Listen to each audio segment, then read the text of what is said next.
किस तरह से देखते हैं आप? देखिए, जो रिजल्ट आया है, मैंने पहले भी कहा था, वो हार तो होनी थी कांग्रेस की।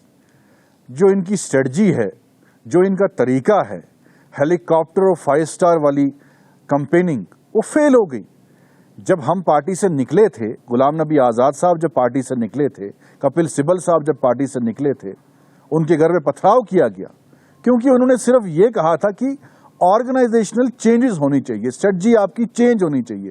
आप इलेक्शन पे इलेक्शन हार रहे हैं, और एक लीडर को आप कितनी बार लॉन्च करेंगे, कितने इलेक्शन वो हरवाएगा, और फिर जो है आपके कांधे पे जो है चढ़ के कहेगा कि मैं आपका नेता हूं।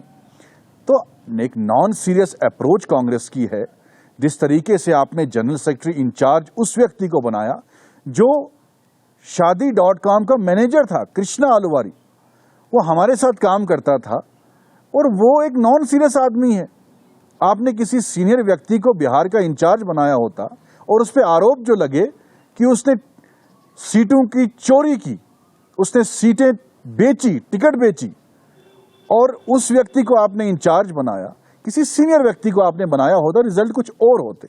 और जो राहुल गांधी की अप्रोच है, एक दिन आप कंपेनिंग के लिए आते हैं हेलीकॉप्टर में और कहते हैं वोट चोरी, वोट चोर, वोट चोर, वोट चोर, और दूसरे दिन भाग जाते हैं, या लंदन चले जाते हैं, या कोलंबिया चले जाते हैं, मलेशिया चले जाते हैं। किस लिए जाते हैं वो नहीं मालूम, और फिर आते हैं, फिर और कहते हैं कि वोट चोरी, वोट चोरी।